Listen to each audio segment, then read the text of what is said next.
Hello, everybody. Welcome back to Vanessa's podcast. And yes, I am always here.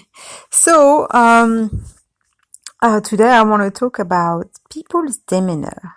So, what I mean by it, I mean like people's reaction, people's like intention, people's like attitude, and, and how they respond during a time of crisis, like right now with that coronavirus. And it's really weird because you have a spectacle, you have the true believers, you have the realistic, and you also have the people who are ignorant, and there's also people who just don't follow news, don't believe into anything, so they actually have no idea what's going on. And then you have the people who just are in denial or just saying, oh, it's nothing is happening. No. So I think it is a time of solidarity right now. And so it's good to like really take the most precaution that you can take.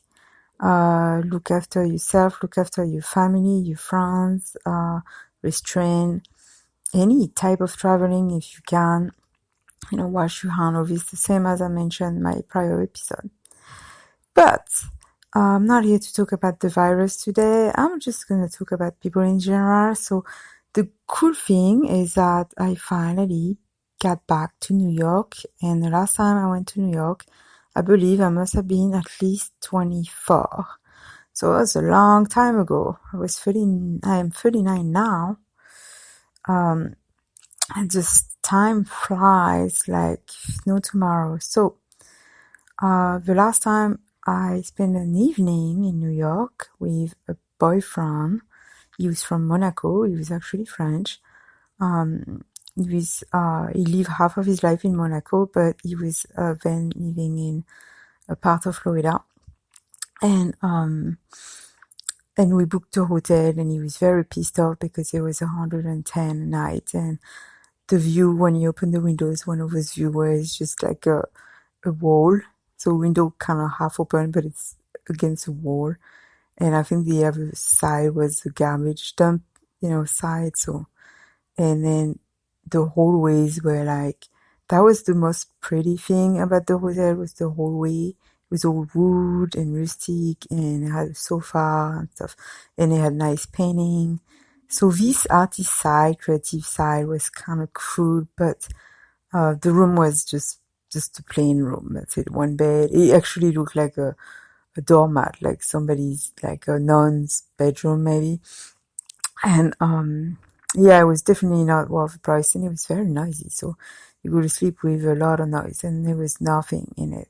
There's no coffee maker. There's no shampoo, hair dryer, just nothing. Just a bed. That's it. Go to sleep. Pay you due and go to sleep.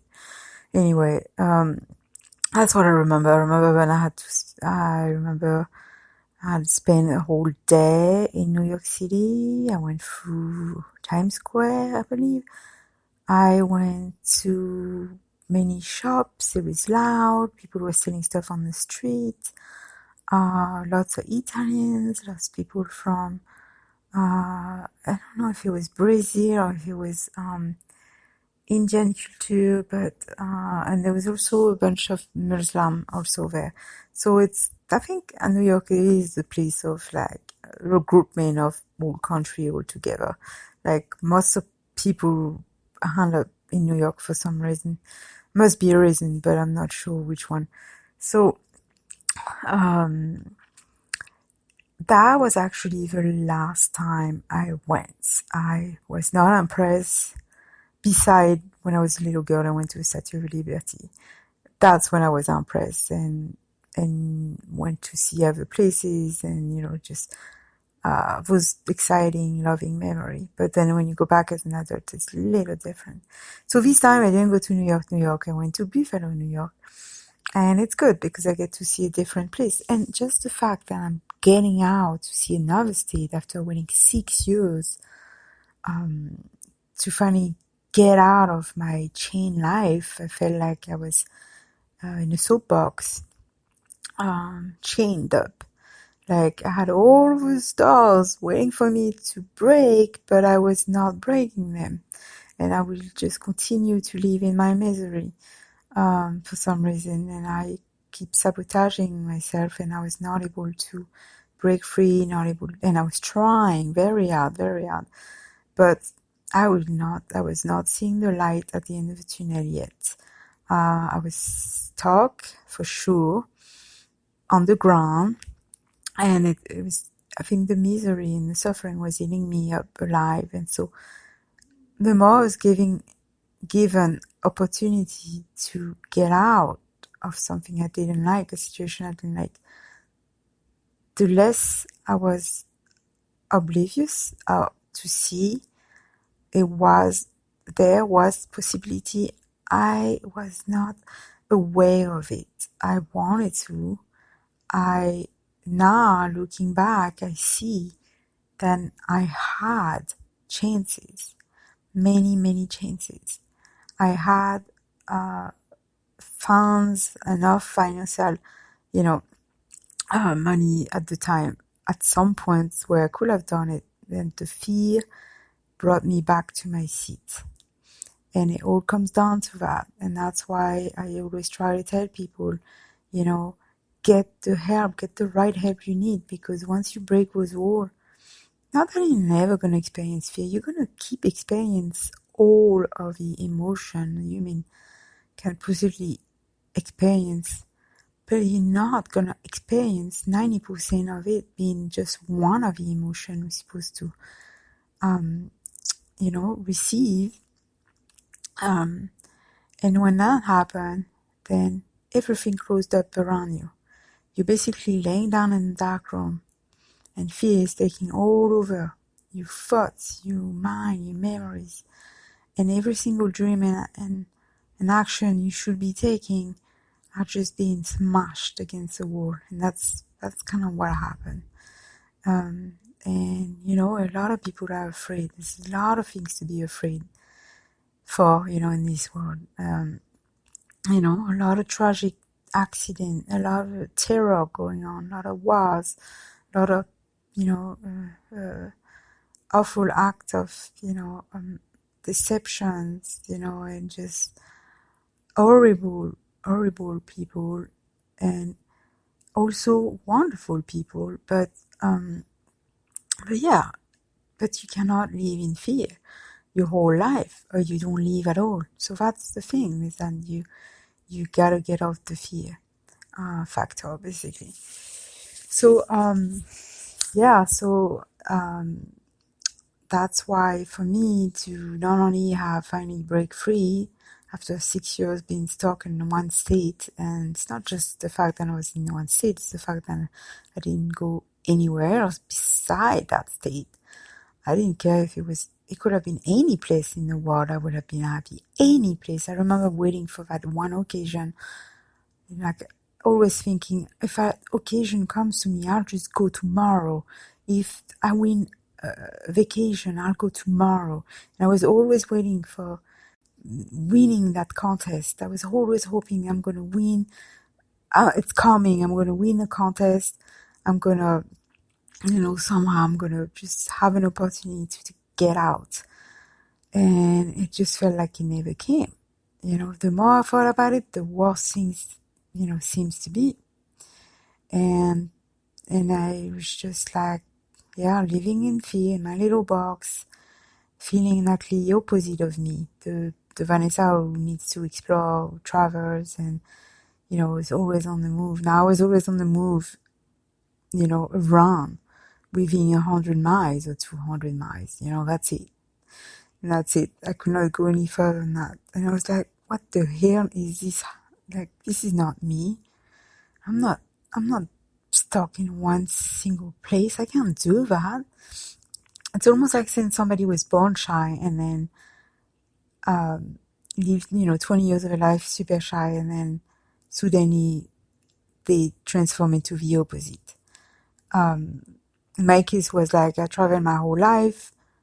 Traveling was my whole life. I mean, I thought it was my whole life, but, it just, made sense for me to, like, if you're going to live fully, you're going to have to explore the world, as much as you can at least. You might not be able to do it all, but you do want to explore places. And, the little time that you have on this planet, you got to do your best to get that done on your bucket list, and so, I will be the number one person to talk about this, about how many places I'm going to travel, how about I can't stay in one spot too long, and that was me all the time. So then being stuck in one place was misery. It was like a fish out of water, maybe. A lion in a cage, something like that. I don't know. I'm just glad that, I'm out and moving. And I hope that if you understand me and you feel the same way, then maybe my words can help you to break free. And also another way to help yourself to manage those scary thoughts, those fears, those barriers, those things that prevent you from traveling, from getting out of your comfort zone, basically, or from taking risk. All these scene scenario when you create in your mind about the worst that can happen. And once you do that, like once you pass the 6-second rule where you just start, imagining that all of these awful things are gonna happen, then you back to the fear factor, chair, and you're not gonna move any further. You're like, oh no, all of these wrong things can happen to me. That is not worth the risk. And this is why a lot of people just test here. Once we realize that scary things can happen anywhere, accident, being robbed, being raped, being chased, being harassed, all the worst things that you don't want to happen to you, they can come to you wherever you are. It doesn't matter how rich you are, or if you have 2 alarm codes, or if you think you're super safe or something. You can stay in your little place and try to hide for 10 years, but it doesn't matter. There's no place you can really call safe, really. So you might as well go live life, and stop being scared all the time. And so, so for me to, after 6 years, have moved to another state, and now within 6 months, instead of waiting another 6 years, saw another state already, I'm like, this is amazing. Even if I don't get to see the something incredible, it's still amazing to me. And then I went, and then what happened is it reminded me of my traveling years. First of all, I haven't gone in Greyhound in a while, so Greyhound is a little more luxury. The seats are way more comfortable. There is a plug on every seat, and Wi-Fi did not work. It was supposed to work, but it did not work.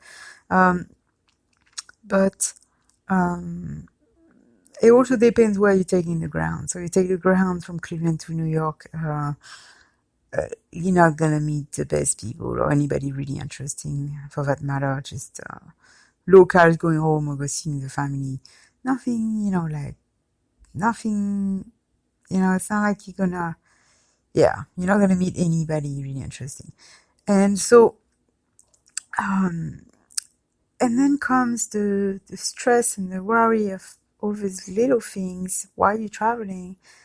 And then you're like, oh, that's not that exciting after all. Like, there's always a plus and a negative in everything. So because I haven't traveled in so long, I completely forgot about those little things, like all those things that could happen during travel. I was just so excited to, just get to travel after 6 months, and I was like, oh, it's so wonderful, it's so great. And the worst that could have happened did happen.